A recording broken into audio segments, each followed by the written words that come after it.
Where's that at? Maybe the SEC number. Like Harold was ready to switch. Prior to there's no return. Good morning, everyone. Happy Monday. Hope you are having a great day so far. So we are going live here pretty soon. A press conference is about to start with UofL Volleyball head coach Dan Meske. He's going to be talking about the ACC game matchups at Duke and North Carolina this coming weekend. So there is a press conference happening. We're just waiting for it to start. So hopefully you will stand by with us and just wait for this press conference. Again, this is the UofL Volleyball head coach, Dan Meske. He's going to be talking to the media today about the ACC game matchups at Duke and North Carolina this coming weekend.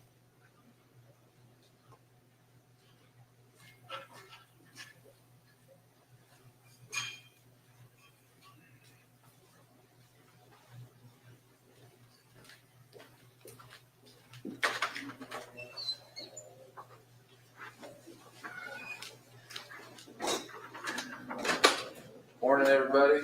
Morning. Thank you.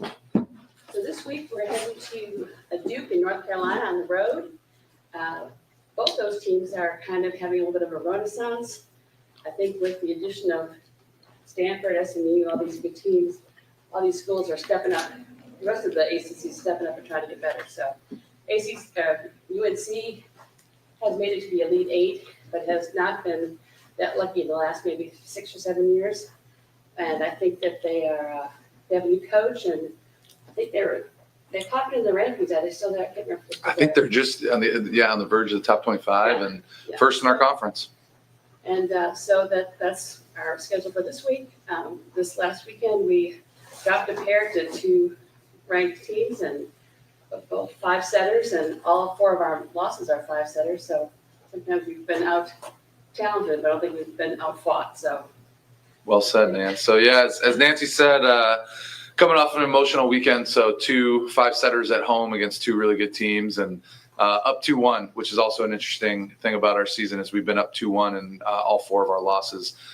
Very, very different matches though. So on Friday, played against SMU, who their right side, it was almost like the Jordan flu game. She was green during the game and just was playing really well. And we had a big lead in the 5th, and a lot of missed opportunities, and then ran into a buzzsaw with Pitt on Sunday in what could have been a nice bounce back match. But their opposite is probably one of the best volleyball players I've ever seen live. And some matches we played her a lot. Some matches we've had solutions for her. Other matches she's had her way. And that was one of the better performances I've ever seen, probably the best performance I've ever seen on the other side of the net. So again, an emotional weekend. I think there's a healthy feeling of frustration within our program that I think is going to make for a great week of practice moving into Duke and UNC. As Nancy said, Duke, Duke's been up and down. They've got a really talented roster. They play at Cameron Indoor, which is always like circled on my schedule. It's such a fun place to play.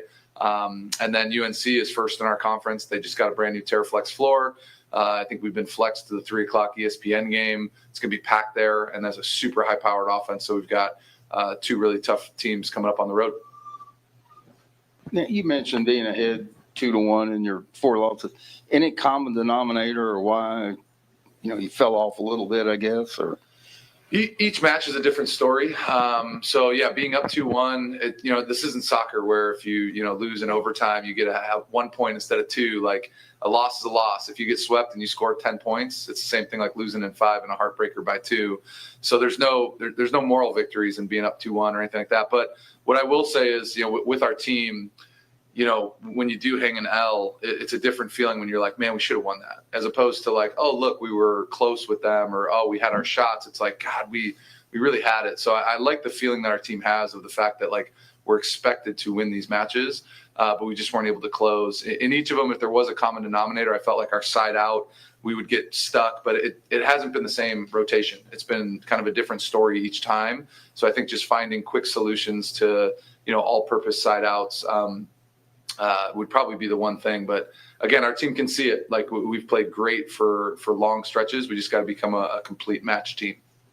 You got a veteran squad. Do you get concerned about maybe their mental approach coming off such a difficult weekend, trying to rebound over 2 difficult losses at all? Or? I mean, concern, no, but I think it's probably something to address.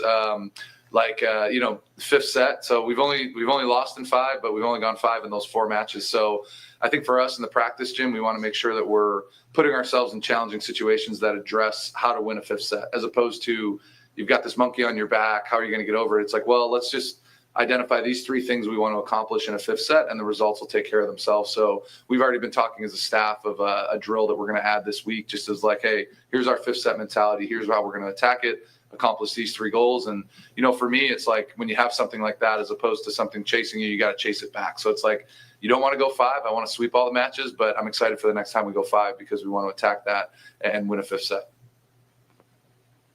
Dan, you talked about how good Babcock was. Have you ever seen anybody with 41 kills in a match? I don't think I've seen in the 30s a couple times, but in the 40s, no. I think she had 46 total points. And again, their strength versus what people perceive as our weakness, we have smaller left sides we have for years, played into the match where it was just like the entire match was played in that regard, where a lot of times it's a little bit more evenly distributed. So I think the game script for their offense played into those opportunities. I mean, a lot of times players don't even have opportunities to get that many swings, let alone points. So yeah, and I felt, especially for our newer players, players that were starting for the first year and all that, she was playing that match, but she was also playing, I think, the Final Four match from the year prior where, she had 30 some points and we were able to figure out the victory. So she had a little bit of a chip on her shoulder, and it was a very, very impressive performance by her. You touched on this some, but just overall, where do you feel you stand now at this point in the season? We've seen some great stretches. That's the thing is, I think, a few people I'm close with and mentors and stuff will reach out after big wins and tough losses and all that. And, one person in particular that was at the match was Anna Stevenson Hall, who's, Louisville legend. She was there with her, I don't know, 2-month-old. And she was like, man, I hate to see you guys lose, but man, you guys are so good. She's like, I can't believe how good you are. And because I know she's looking at those stretches of play where we're playing great. And, I think defensively, we've got a chance to be one of the best defensive teams that Louisville's had. And that's always been a strength of ours. But again, we've seen flashes of it. We've seen long moments of it, but we haven't, especially in those 5 setters, we haven't been a full match team yet where we've kept that level of play the entire time. So I think that's going to be our big focus is, making sure that we keep that level of play as long as possible. But again, we've seen it in flashes. And again, I'll stress the defense that we can play is really, really impressive. In particular, our backcourt defense, like our digging, the way we keep balls up is this year in particular is as good as I can remember us ever doing it.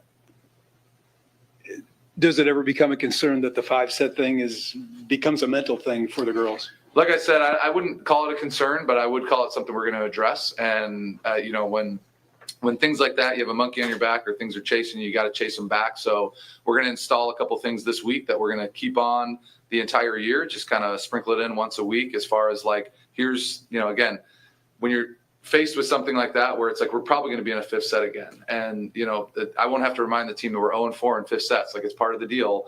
But what we want to do, as opposed to being like, okay, this is the chance to just win that, we want to say, hey, remember in the practice gym, we want to accomplish these 3 goals in this set that we're about to play, and then the result will take care of itself. So if we can segment that 5th set a little bit more, that's how we're going to approach it. And, I said it earlier, we're not seeking out a 5th set, but I'm excited for the next time we have one because I want to make sure we can hit these 3 goals and we can win a 5th set.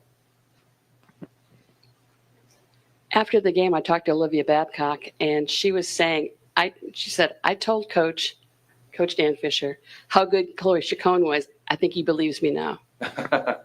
Yeah, I saw those two talking after the game too. I think they have a healthy rivalry and they've played on some USA teams together and things like that. And I was really, really proud of Chloe Chacon because, with her within our system, it's her first year with us as a transfer. She's already hit 1,000 kills. A majority of those were at Purdue. But finding her, how she's going to influence winning within our program, I thought for her individual performance in that match, we came up just short, but I was really proud of the impact that she had, as a point scorer, serving, she passed great. She's a really, really fun player. So I think that's a cool compliment from another great player. And talk about her being undersized, yet it doesn't seem to affect her play or her point total anyway. No, and teams continue to attack at her. I think, as we have Pitt coming up in a month or so. I think there's some adjustments we need to do with her blocking because clearly teams are going to attack her as a blocker. But she's plenty serviceable. But yeah, she's a complete player. I mean, she does every skill really, really well. And the cool thing for Chloe is that, as a newer player, as a transfer in, she's starting to become a really cemented leader within our group. And I think that's just her style of play. After the match, I pointed her out to the team as well as we were talking through things. She just has an energy and an aura that kind of takes up the room. And she's so competitive. I love that she's a leader for our program. Can you just talk about the matchup with Duke, how we match up against Duke and North Carolina? So Duke and UNC are very unique. Duke, they've hung some really weird losses, but also had some really good matches that they've competed hard in. But they're somebody that you don't always know what you're going to get. You might prep for one thing and then they throw something completely different at you. So I always like that test for our group and being really, really resilient and being ready to adjust on the fly. And then UNC is one of the best offenses in the country. They run a 6-2 where they've got 4 pin hitters that they can set, very evenly. Where when we played Pitt, you knew that, Babcock was going to lead them in attempts. With UNC, you don't always know who that's going to be because they've got so much talent at all the positions. So for us, I thought we could have defended a little bit better against Pitt in particular. I think UNC for sure is going to be that test of like, okay, can we take a really high-powered offense and have some solutions for them to drive them back down? Because, if they hit over 300, it's not going to be a fun result on Sunday. Jody, you have anything? Good? Anybody else? Okay. Thanks, everybody. Appreciate y'all. Have a good week. Thanks, Nancy.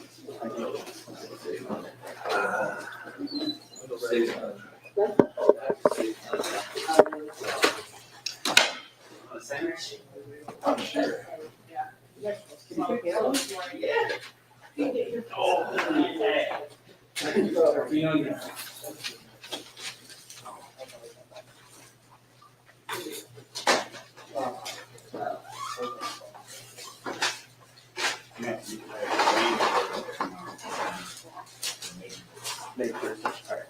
I'll let you know.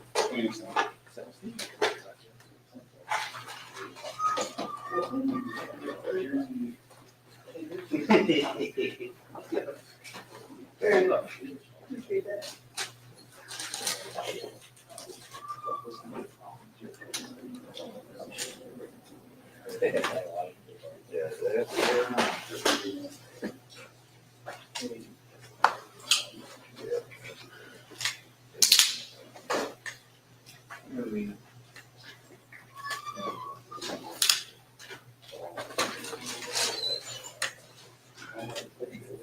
No,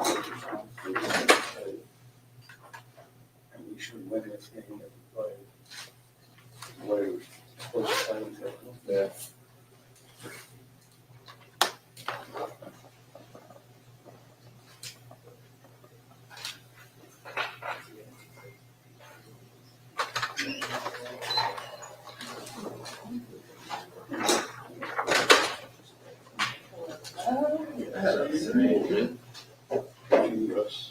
God, it was just gonna be short of that.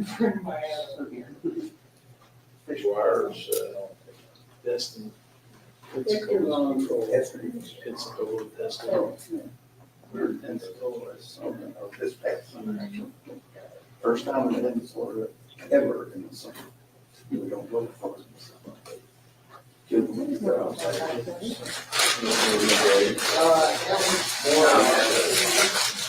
Late August. We went early this year. It was good. When did you go? June. Early June. Well, the weather was great. You want to be negative? Go early like that. Yeah, all summer, June done, basically. Well, we're on the go all the time. So that doesn't play. Really? Really? Doesn't play in our home. We went last June, actually. Yeah, I was along. That'd be good. I liked it better than I thought it would. Well, if you're a beach person, it's almost perfect. If you're not, see, I'm not a beach person. I'm not. But I don't think I walked in because you see the beach a lot.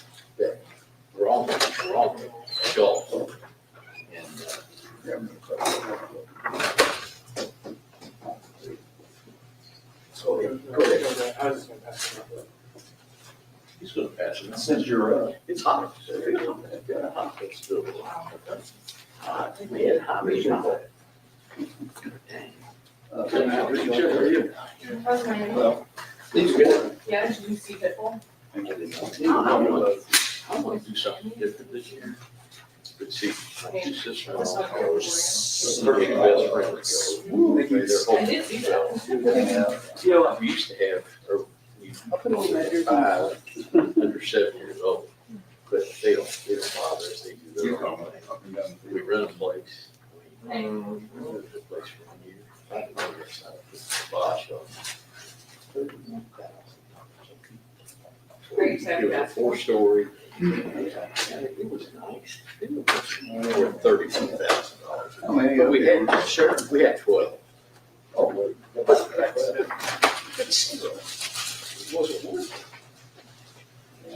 Ours was- We have us already here. All right. Like a Christmas thing, I think. How was South It was great. Yeah, so it was. Yeah. We're having a really good time. When you come back, you never want to complain about traffic. No, I never complain about traffic in Louisville. You know what I mean? Like, It's not even that. I mean, everyone. The internet. Open heart rate. you might have to tap the brakes. No, it was too much. We'll never come here the rest of the year. It was terrible. And like, I was sitting there, I was like, how much does this Uber cost? Yeah. It was, you know, I think that's not right. because I guess they were established. 21,000. Yeah. The place next door was 31,000. 21,000 for, you got 12 people. How many? Part of it was we're Well, it's like, we're as far away and.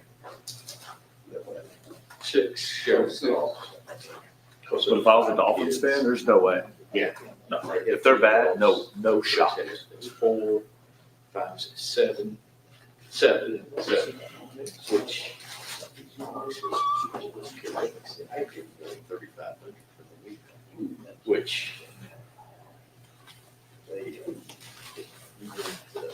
You on air today? Stream. Oh my God. You get that. He gets to have the best time. Yeah. He gets to make fun of him with the dip. I just want to do something. Run it up in the middle. You go out there. You better not squander this, but Oh, hell no. You think that's what it is? don't squander Has this. to have the open.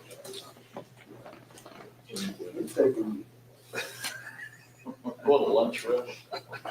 I'll just get it when I'm before I leave, thank Restaurant for the end of that game.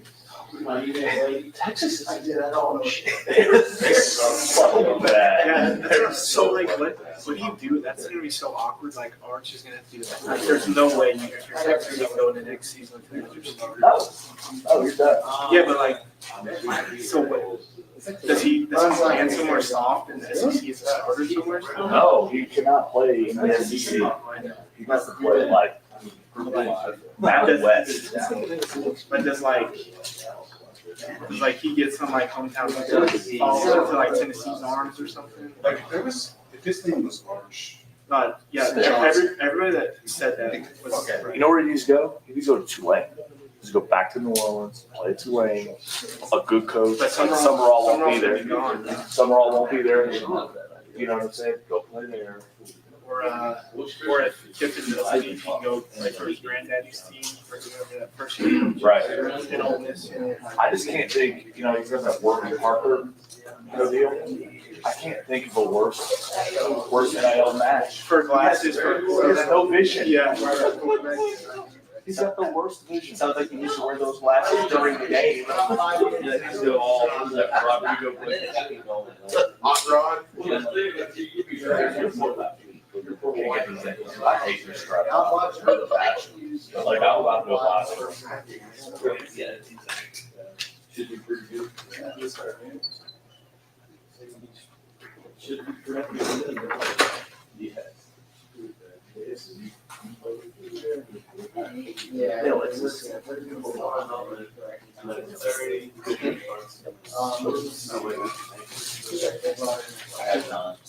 Yeah, there was no more. Yeah.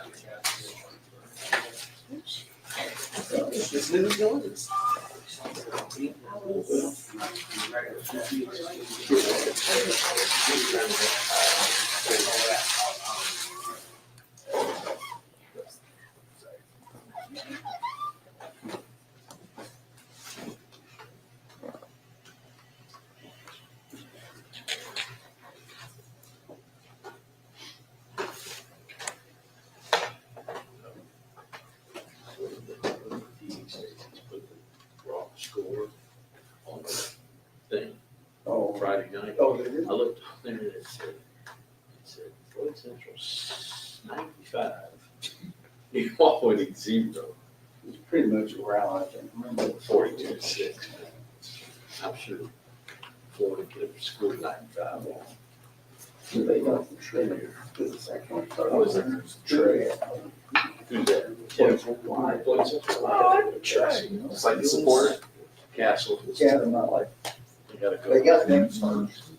On that last one. Yep. Yep. And then. Castle was good back when I was.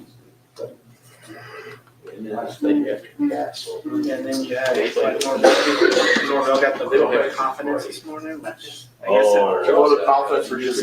No, no, I just went in. It's probably let us get our money together. Right, yeah. How's that confrontation with the player or should be a bigger deal? Oh, and then like a hit piece came out from that, like, this morning, I did. Apparently, like, Norvell's big thing is bounce back or whatever, so the players were all like, apparently one of the reporters got like access to the locker room and one of the players was like, how to bounce back again, like one of the captains said that out loud and was laughing. And so the dude was having his athletic piece. Oh, Smack was a nice guy. Yeah. Just never said. Doc Bolton was good though. Bounce back.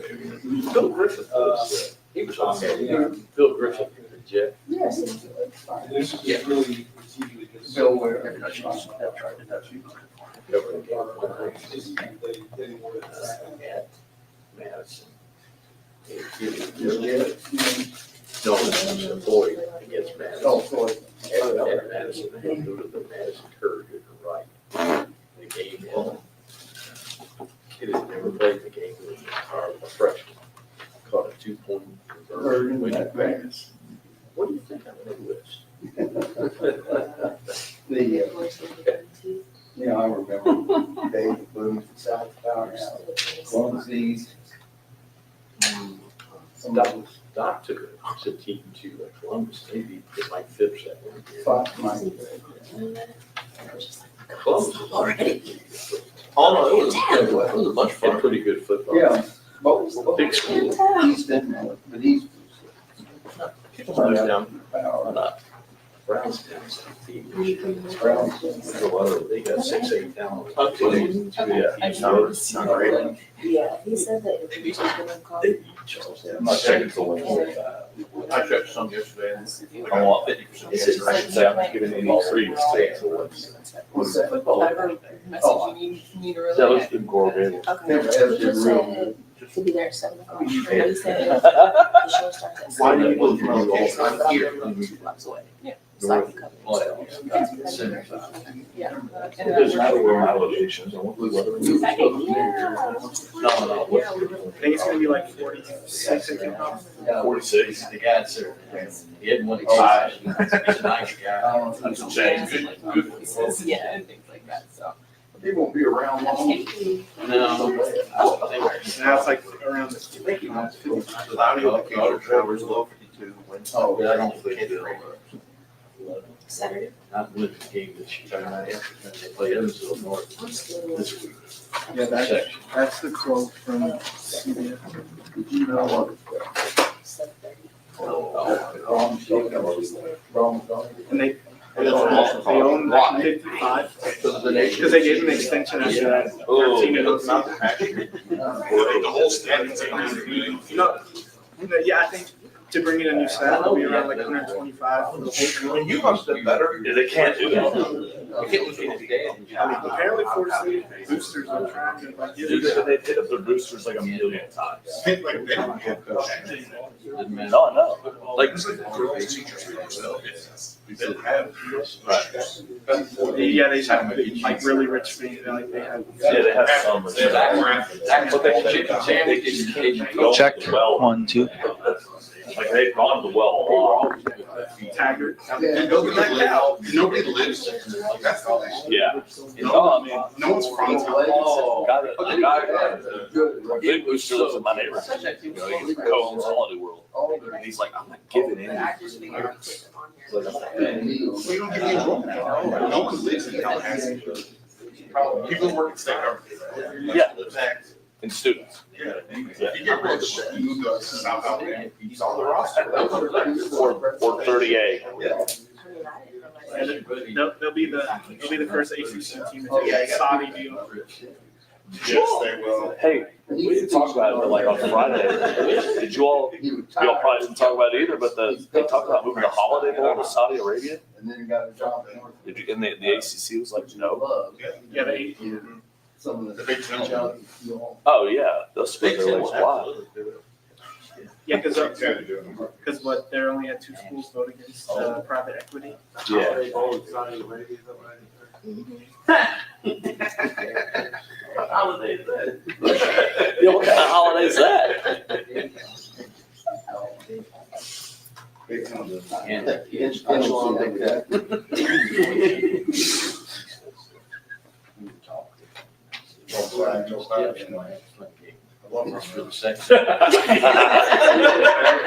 They'll have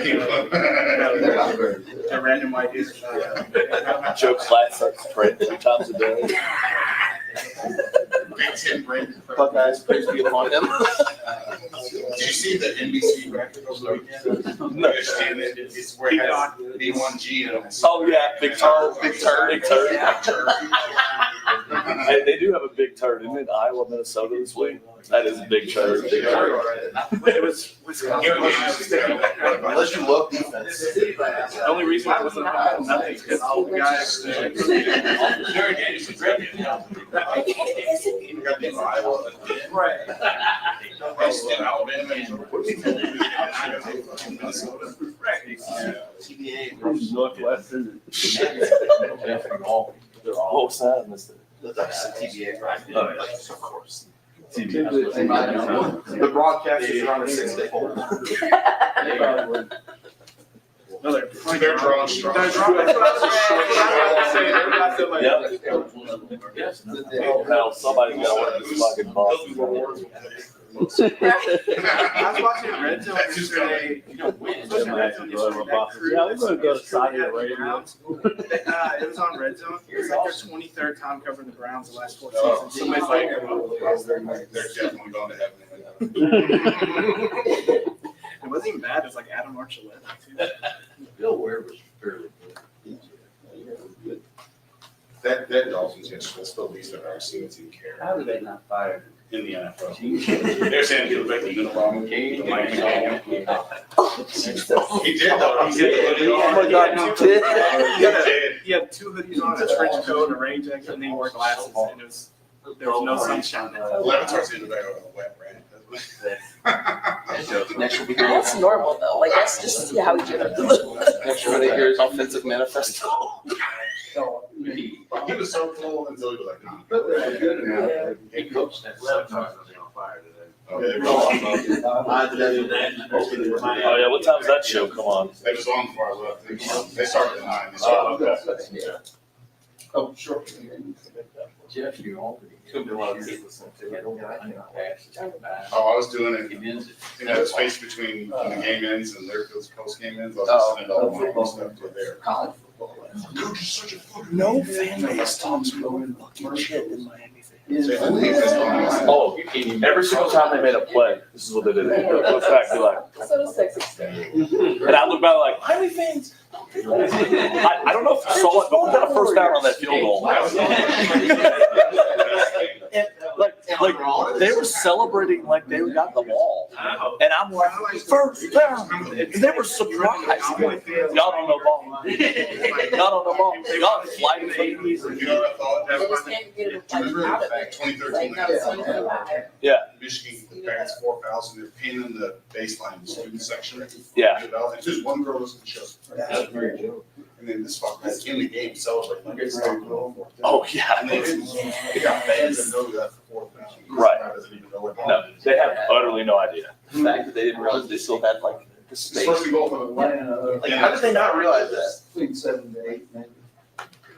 That's all night. I think it might be the dumbest fan base in all sports. I said, you didn't give up. That's right. I think it might be the dumbest. It's up there. Like, what's dumber, West Virginia or Miami? Can you sleep? They're totally different, but I think What's intelligent? West Virginia fans are objective. Their Miami fans just don't know. they just know about football. West Virginia fans know. I like West Virginia fans. Pepperoni rolls and It's patties. just, they don't bother me. West Virginia, You're not a They're couch essentially eater. just not. Yeah. Like, you're not a couch eater, so you don't have to That's worry right. about That's right. You know? That's right. Yeah. Guess you could say they were charged up.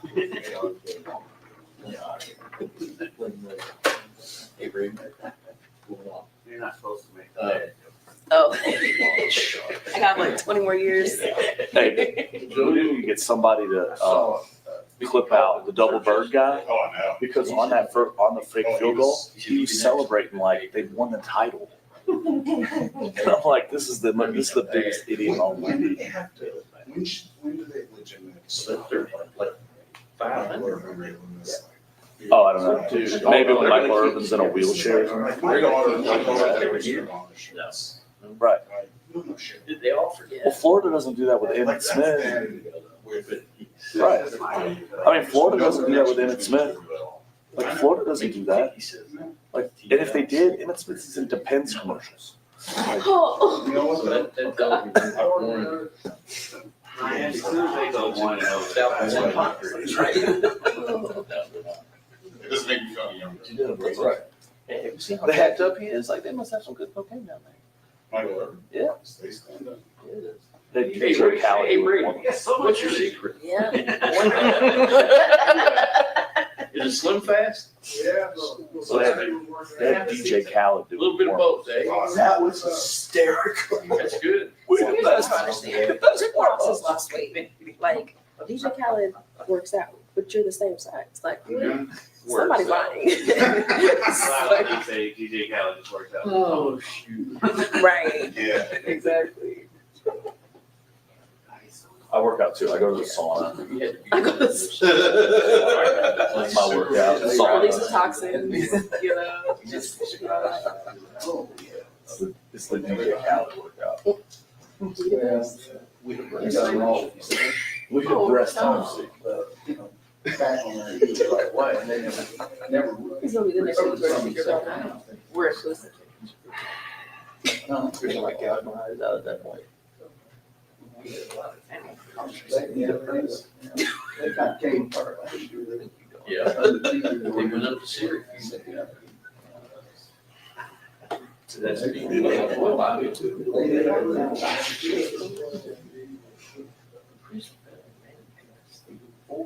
Apparently, it wasn't us out of risk. You know, like, worldwide.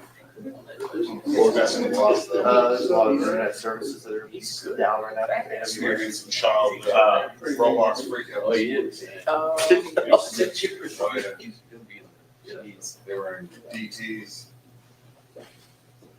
There's no doubt about that.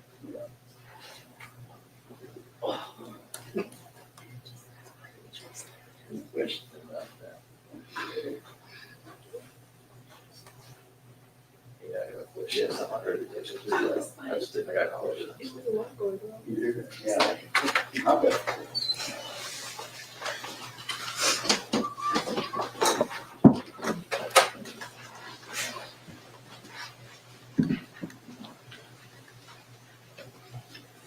Good morning.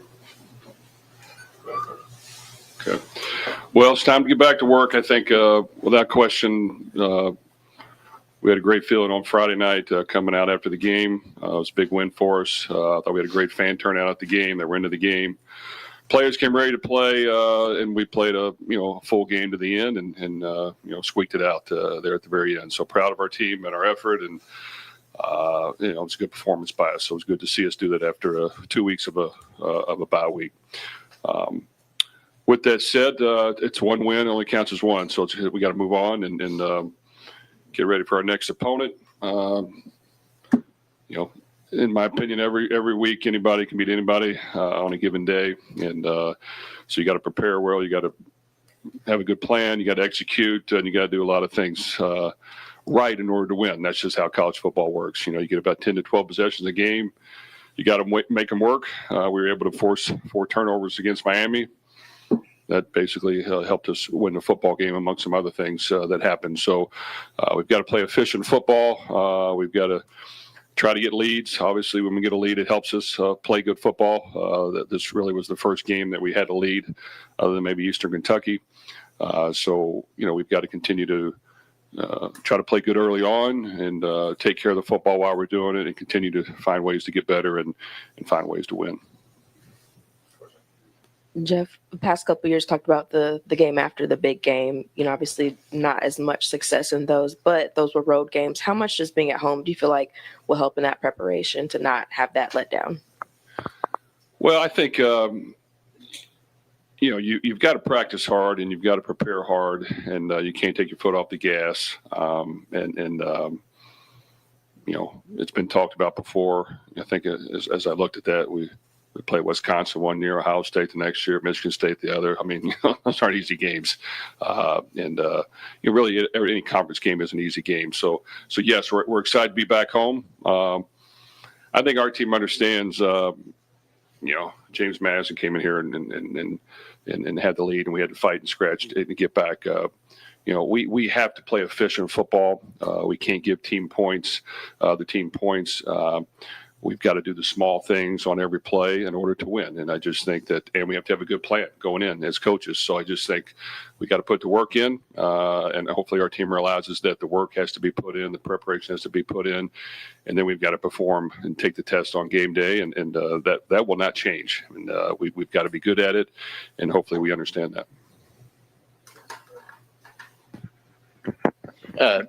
Jeff, the offensive line seemed to get much better, or played much better this past week. Was there anything reason why that happened?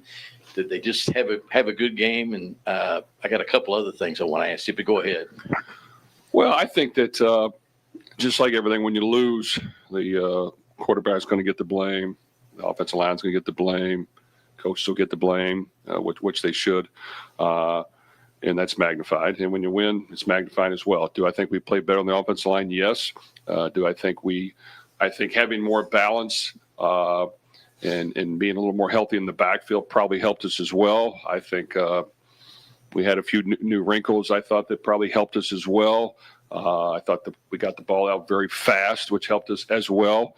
But there are going to be times where we're going to have to drop back and hold it longer and throw the thing down the field. So we've got to continue to get better. And that's an area that we're going to work hard to do that. But our guys play hard. They practice hard. We just got to continue to clean things up and being as efficient as we can, play after play, and I think that will help us hopefully show improvement as we continue moving forward. What's been the secret for Chris Bell? I know you'd like to throw to him. You've done it all year, but my gosh, the last couple of weeks, he seems like he's at a different level. Well, the great thing about Chris, to be quite honest, he's been with us since we've been here. He was here before we got here, and while he could have taken his talents elsewhere throughout the time, he stuck with it. And I'm just telling you the importance of sticking with something, being comfortable in a system, being comfortable with the coaches and players and the workouts and everything ties together. You know what? He didn't have the most catches the last 2 years. I'm sure he wasn't happy with it. We brought in a transfer, and they did a really good job, but he had quite a few, and he contributed. He did a great job. And now he knows he is the guy. And we've got Colin and other guys around it, but he is the focal point. And because he's practiced hard for years now, and he continues to practice hard. I'll reiterate that. He practices hard every day. It carries over to the game. And if he continues to do that and we keep him healthy, I think he can continue to go out there and play well. And I know our quarterback is very comfortable throwing to him. Your secondary, what a job that they did. Just talk about them and your guys on your secondary. You've had some of them for quite a while, kind of the same deal. Have you ever had a team get 4 interceptions in one game that you can remember like that? Well, I think that, we have. I do think that we've gotten better on defense. I think our plan is better. I think we understand it in more detail. I think the communication and being on the right page when the ball snapped has been more efficient. That all pays off.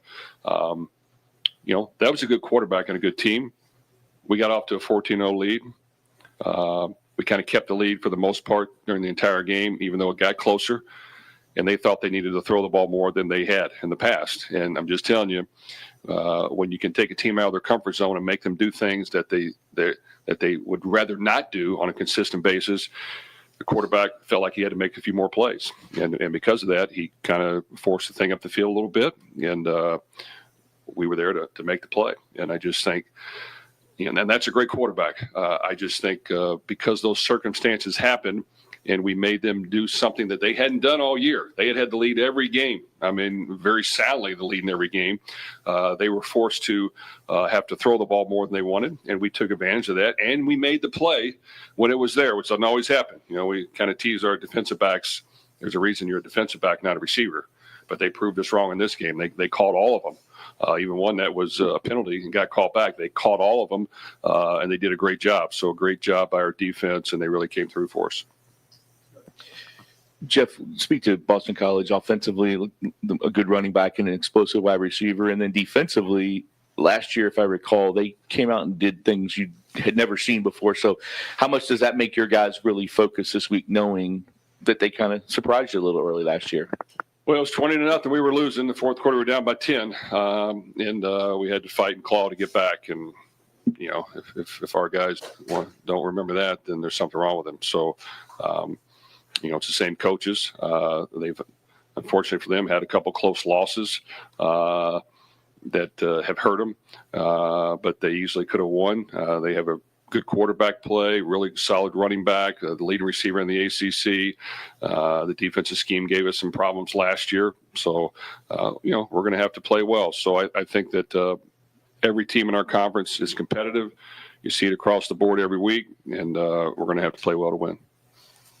Yeah, but I think you mentioned after the game that you had to convince your staff, offensive staff, I guess, to allow you, maybe if that's the right word, to do some of the things you did at the beginning of the game. How did those conversations go? Is that normal for you to have to sort of rule, I guess? Well, it was kind of a one-sided conversation, but I like to listen to other people's opinions and hear them shoot some things down just to kind of have some fun with it, and they probably did. But you know what? I think that in general, we wanted to get more people involved. In general, I wanted to make their coach think a little bit as well of what could happen or what may happen, and I wanted to put them on their heels a little bit, and I thought against this really good team, we had to have a few new wrinkles. And I thought for the most part, it was advantageous to us. So for us, generating rushing yards is important, however we can do it. Generating some confusion and teams to think while we're doing something can help us. Every little thing I think matters as far as trying to run the ball and pass protect and move the chains, convert on short yardage in the goal line. And we've got to continue to be creative with that. So I do think this opens up some things now that we can, utilize to have a changeup, whenever we need to. And without question, our players enjoyed that and had fun with it. And for this game, it worked. We believe it or not, when we beat Iowa when they were number 2 in the country, we played 3 quarterbacks in that game. Our starter was Aiden O'Connell. We had a another quarterback who was really good at the zone read stuff, and we used him for that. I mean, another quarterback who was not good at it, but he could run the ball if you just told him where to run with the lead blocker, and we did that. So I just think you kind of it's important that we coach, and it's important that we do a couple different wrinkles every week and have it ready to go, and have the guts to call it when we need to. Jeff, I want to go back to the offensive line, specifically Trevante Sylvester. He's a guy that I guess had some issues or whatever coming into the season, lost a bunch of weight, and was your highest graded offensive lineman against Miami. If you could just talk about his progress in return. Well, you know what? He loves football. He understands our system. He plays hard. He's got good feet. He's a good athlete. That covers up a lot of things when it comes to maybe lack of weight. But he did a good job for us, and he competes. And I just think that. We adjusted a few things. It wasn't drastic, but we had adjusted a few things up front. I thought for the most part, it helped us. There's some areas we for sure need to continue to clean up, but having him back who has been with us for a while, it's just like getting anybody back at another position. It can help your team. And I think, he loves football. He loves to compete. He's been a great teammate, and we need him to continue to progress and play well and be as competitive as he is. Jeff, you mentioned obviously having some wrinkles, doing some different things against Miami. Chris said there was a play in there for him that you guys didn't run, but he's hoping you run it against Boston College. Just overall, I mean, a lot has been made about the plays that you run in the playbook. Where do you get the most inspiration from in creating all of these different plays? I mean, is it somewhere, obviously the answer is other teams, but where is just some of the ways you kind of get inspiration from doing a lot of the things that you do? Well, with me, I may be different than others, but I'm always scared we're going to lose at the beginning of the week. And so I try to, all right, I got to think outside the box, and how can we create some plays and points? And I hate losing. So it's not till the end of the week that I start to feel a little more confident. But we just kind of threw some different wrinkles in. And yes, Chris has some plays that he can take advantage of. We didn't get to those, but he was a good decoy. I just think that, I've been involved with the defense more since the end of last season, especially in the off season. I think they're off to a great start, and I try to see things from both perspectives and what can give them problems. And sometimes if you're only in the offensive room, you get narrow vision, and vice versa in the defense room as well. And I know what I think throws them off a little bit, which sometimes you're like, why does this throw you off? But it does.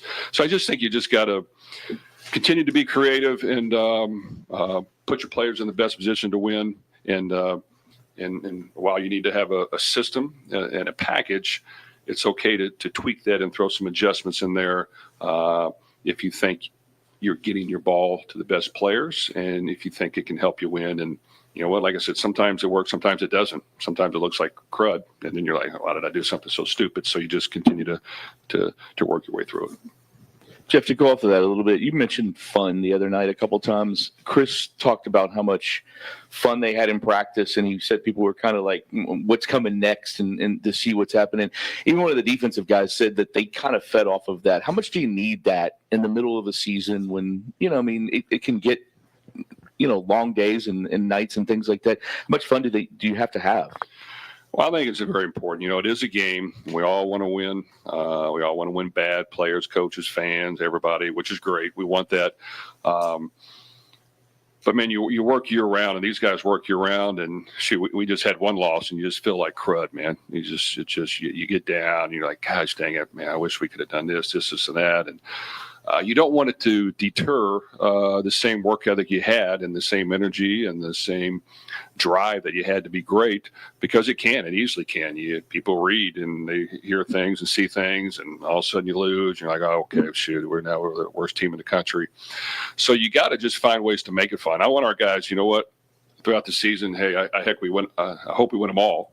But as things happen, you got to be able to continue to practice hard and continue to love competing and continue to fight the next fight. And that's why I know it's generic, but for us, I mean, it is a one-game season, and we will continue to preach that. And no matter what we did the week before, win or lose, you're expected to win and have your best performance the next week. So we've got to get back this week okay, you've got to put your foot on the gas, and we're expected to have our best performance. So however great you think you did, or maybe you didn't do, you've got to step it up this week. And I just think you want them to enjoy putting the work in and coming over and doing extra. So whatever we can do to kind of make it fun, we want to try to do that. The fake field goal early in the game. How long have you had that in your playbook? Since Trinity? Well, I tell you, you know what, Coach Meslowski, our special teams coordinator, I think we hired him at Purdue our last year there. He was in a quality control role.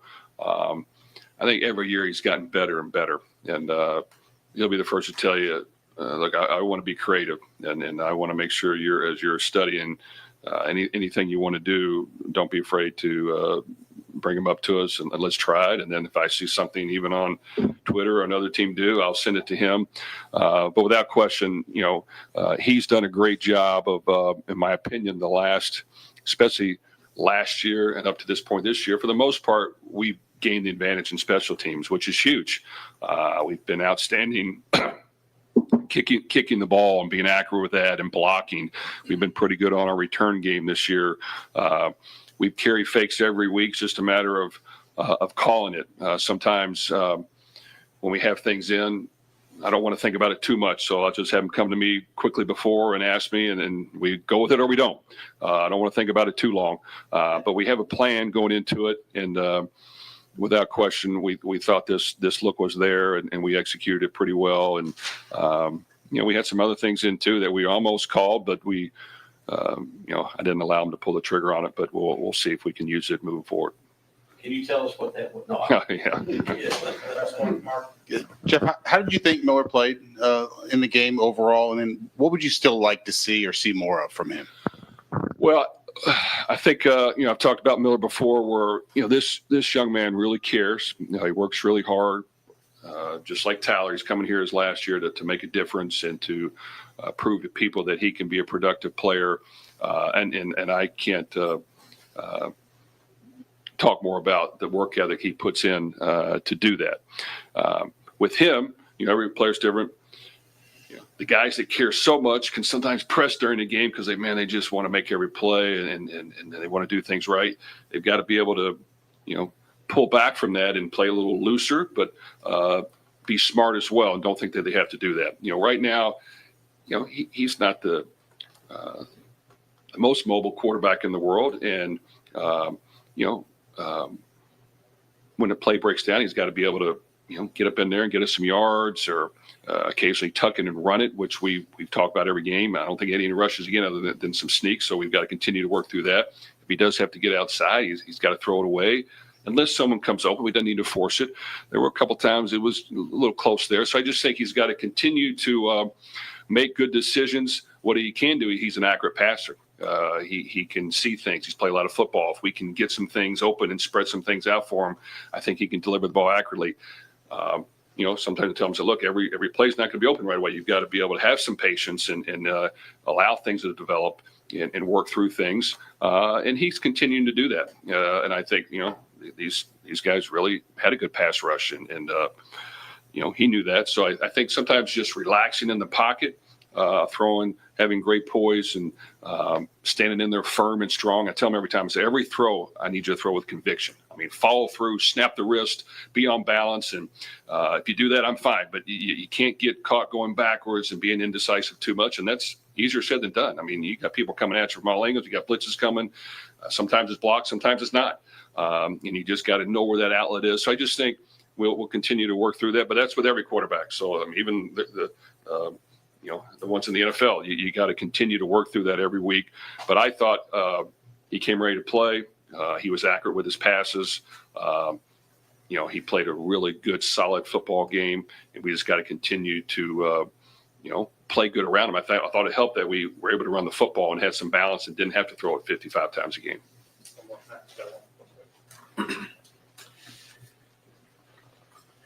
Following up on that, you mentioned how Miller can sometimes be someone who maybe presses a little bit too hard, and after that Miami game, he was visibly emotional. Do you think that you guys coming through and earning that big victory can be maybe a watershed moment for him in order to maybe play a little bit more loose? Well, I think he can, but I still think that he's going to want to win every game. He's going to want to make every play. But that's a part of playing quarterback. I think even as you go back and watch him in the past, maybe that's what happened sometimes in the past. He was sometimes pressed a little bit if things weren't going exactly their way. But I do think he played in a pass-happy offense, which puts a lot of pressure on the quarterback. So I just think with every quarterback, good players around him that are producing a package that identifies his strengths and tries to play to that. Good defense. All those things matter. And I know that he'll work his tail off and he cares. And we got to continue to just put him in the best position to get things done. Thank you.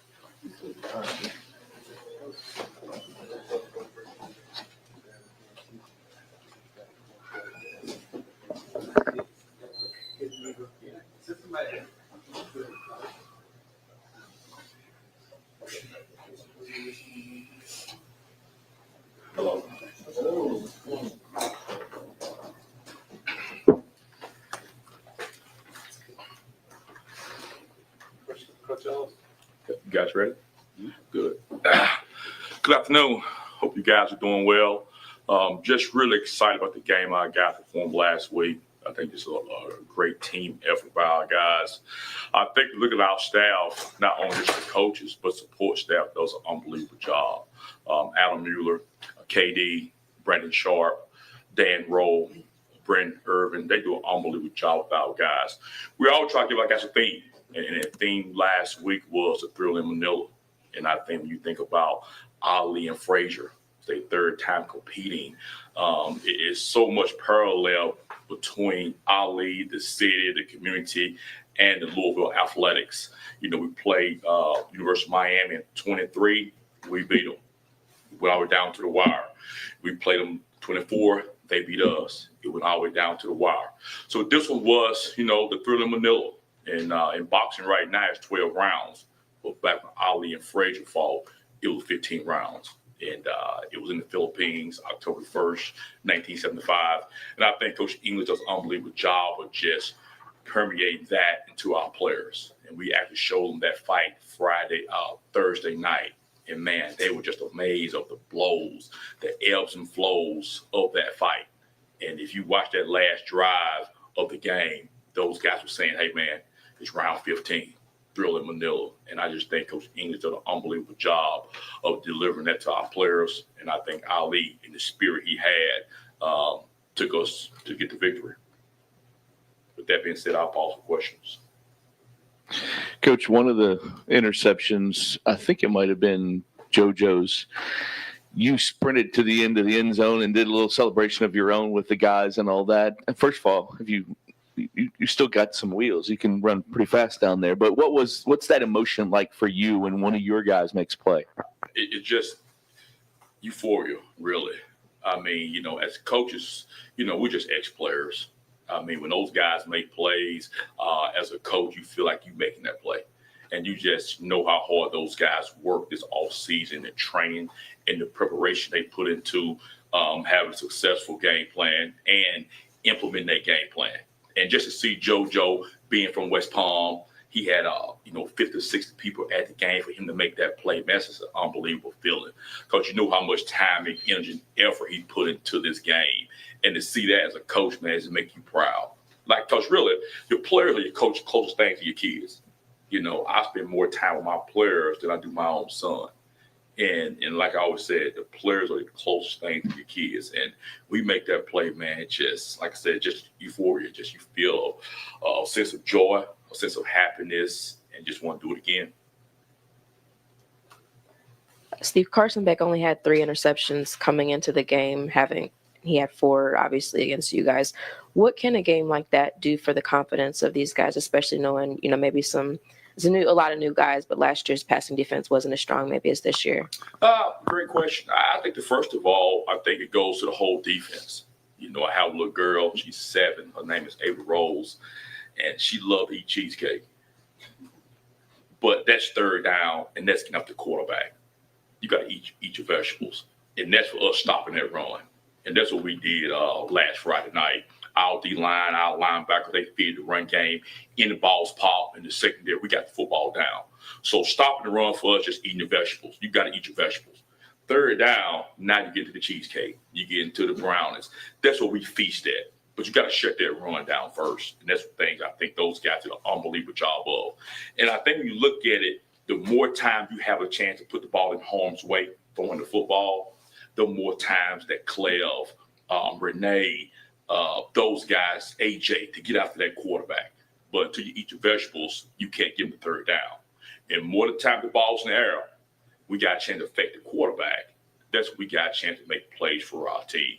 I was fortunate enough to be at an institution where they held the Peyton Manning Passing Academy. And he said this story that I'll never forget. He said he never threw a ball just to throw it. Even when he was throwing with a teammate or throwing with his wife or throwing it to his son, every time he threw a ball, he took it as a drop back pass. And our guys got to believe anytime that ball's in the air and you got a chance to get it, that's our football. And it has to permeate through our team, and it also permeate through the National Football League because Quincy Riley got a pick yesterday. So I think it's big time. I think they come in flocks, and hopefully, they keep going. Kind of following up on that, being in position is one thing, but actually making the play is another. And you guys, 4 interceptions would make any wide receiver proud, the catches they made. How much do you work on actually tracking and catching the ball? I think that's something that, my years of coaching, I think it came from Coach Braun. He does an unbelievable job of setting up practice. I don't know if you guys ever was there in this part of practice. We do a deep ball drill every day. And we go down once, then we come back the next. We do it every day. And it's telling no DBs, man, just track the ball. When the ball's in the air, that's your ball. But that drill, I think, is probably the best drill that I have ever been around on teaching a DB how to track the ball. The next thing I think it happened this summer with Coach Reno, our strength coach. Anytime you have a defensive back making play, it starts with strength coaches because they're around those guys more times than you are. So with the toughness, it's just the anxiety, all the stuff going on in the summer training, and then those guys catch balls after that summer training. It's hot, you're sweaty, you're tired, and putting those guys in stress. And I think he played a big factor in that also. But I think with Coach Brown, he sets up practice. For us, we got to get the ball, man. We got to attack the ball. The Antonio Watts interception, can you walk us through how he made that play? Because he kind of chose to peel off and go back. And then, just being able to track the ball, is that part of that deep ball drill that you were just talking about right there? Antonio is a really good athlete, a young master football lover. He works at his craft.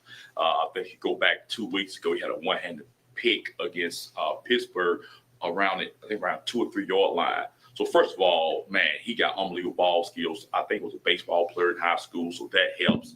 But for us, Coach Braun preaches, man, who has the ball in harm's way? The quarterback. So watch the quarterback. It's kind of like the old Western movies. I'm just giving you guys now analogies because those things pop in my mind. It's kind of like when those guys in the old Western movies, everybody got their hands on their, on their guns. They wait to draw. That's how you are as defensive back. You're in your pedal and you watching that quarterback. And once that hand draw, which we call breaking the arrow, I'm gone. It's the same thing as an old Western movie. We got a stare down going on between me and him.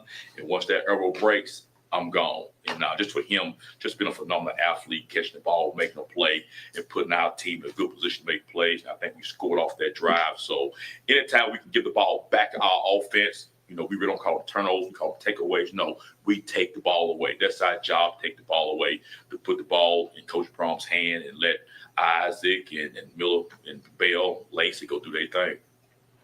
Coach, when you look at Boston College, your next upcoming game, what do you see from them, from their passing attack, and how do you kind of keep the guys, I guess, maybe grounded after such a big performance? I think the biggest thing with Coach Braun talk about, every game is a one-game season.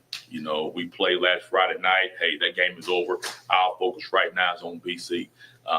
We got to do a great job of eating our vegetables and shutting that run game down, and do a great job sticking their receivers. Number 11, number 4, those guys are really good athletes. When you get a chance to watch those guys on tape, they make some explosive plays. So we got to do a good job with eye discipline, make sure you're reading our keys. But it comes down to preparation. It comes down to mindset. When you get in week 7 of the season, that's what it's about. It's really not about what they do. It's about what we do. And it really starts with day in our preparation. Then it's also moves into tomorrow with our on the field performance when our practice happens. but it's about what we do, our mindset and our preparation. Coach, in regards to Boston College, Bond is one of the leading receivers, 11 in the ACC. What do you see with him kind of on film, and does he kind of remind you of anybody? Man, he shifted. I mean, he's in and out of cuts, does an unbelievable job with the football in his hands. You know, he has a lot of yak yards. So we got to do a great job of wrapping him up when we tackle him. They move him around so much, so that'll be a challenge to identify him. But he's a really good player. Who he reminds me of, he reminds me of some good players. I can assure you of that. And we definitely got our work cut out for him. We game planning right now, trying to get a good plan for our guys to go execute. But we got our hands full with Bond, and our guys will be excited for the challenge. All right, Coach. Thank you. Go Cards. Thank you. Y'all have a good day. Yep.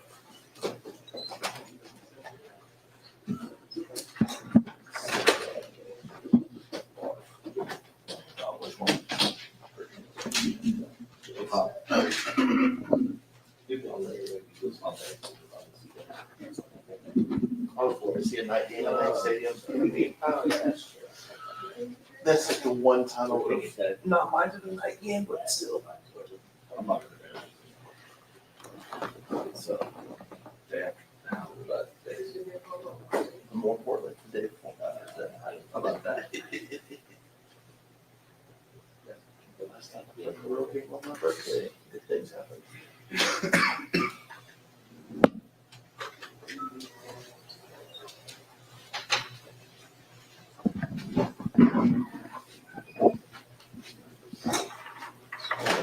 Barry Mack, Javante Sylvester.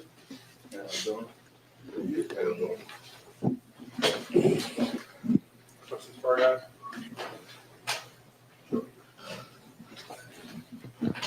Trevante, a lot has been made about the line and how you guys have kind of made the jump.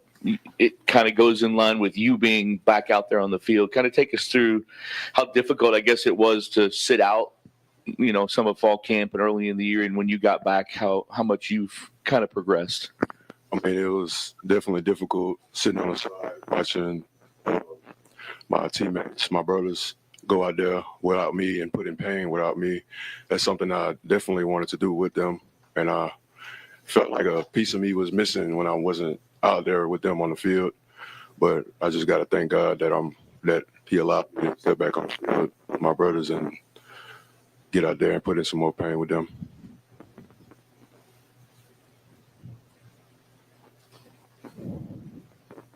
I'll do a little follow-up on that. So how did you feel out there, you know, making your first start of the season? I mean, you graded out quite well. So how did you feel like you performed out there? I feel like it was, of course, we did enough to win the game. You know, it's not just me. It's 5 guys out there on that offensive line right on the side of me that's helping me. You definitely always want to do more. Like, you always come off the field after the game and knowing what you could have done better. So I feel like there's a lot we could have done better, and that we will keep working on, and that we will do better this week. Jabari, you had a pick in this game. You had a lot of really important open field tackles on Friday night. What went into the preparation going into the game against Miami defensively, and why was the run defense and the pass defense both so kind of effective? What, you know, from your perspective? I say Coach English harps on getting to the ball in practice. So just having that bye week, that extra week of preparation, everybody flying to. But I say it just came from practice. That was just a testament to practice. Everybody just straining their practice, doing what they had to do, just to know going out there facing a big opponent, just going out there to try to get the job done.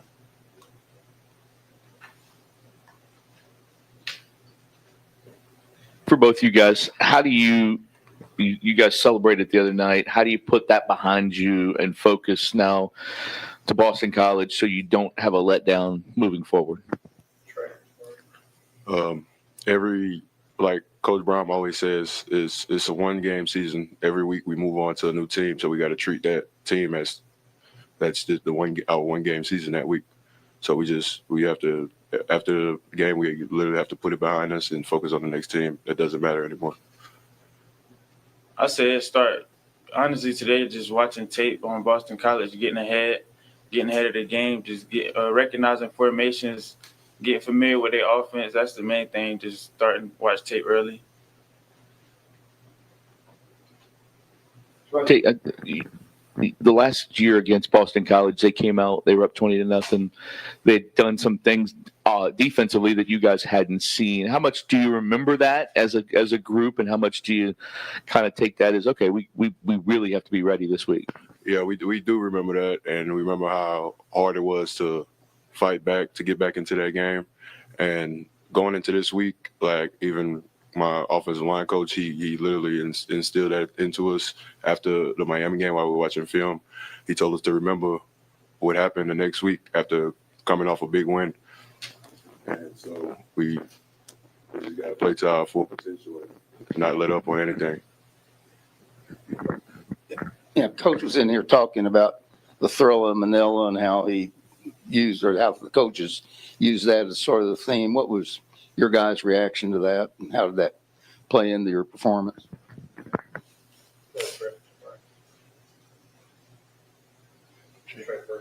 Oh, I'm sorry. Can you repeat that question for me?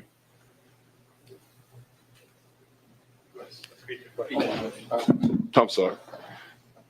Yeah, the thrill of Manila, the theme for the week, and I think he said that you guys watched some of it Thursday and Friday. Just wondering how that played into your performance, what you thought of that theme, so forth. I think it's a great theme. I think it played a big role in our performance. I think Coach Brown is a great coach, and he always knows what he's talking about. He always gets us ready in some type of way, some type of form. And it's literally always the right way each week.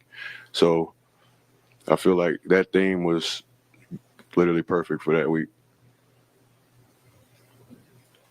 Looking at the Thriller Manila fight, just that mindset coming into the game, just thinking like a 15 round heavyweight battle all the way to the end. Just start to keep swinging. Knew it was going to be in a tough one. That was just the mindset. Really, it was definitely a good mindset. We knew that it was a good team. We was a good team. So just coming in there battling, just trying to come out on top. I guess going off of that, had y'all seen that fight before? No. No, that was my first time. Yeah, that was definitely the first time. Was it on YouTube, or did they have it? I don't know if it was on YouTube. It was definitely a clip we seen. We watched a little reel of the whole 15 rounds. So definitely just knew it was going to be a long. Just had to keep fighting. Kind of going off that, he had also mentioned just how you got to eat your vegetables. You got to stop the run before you can have your cheesecake of the interceptions. And I just want to know, are you guys feeling good about eating your vegetables and eating cheesecake? Because it seems like now this defense is working on both sides. Yeah, definitely. Main thing is just getting to that ball. Once you get 11 guys to the ball, you're going to be good. Just surrounding the ball is the main thing. Everything else will fall in line.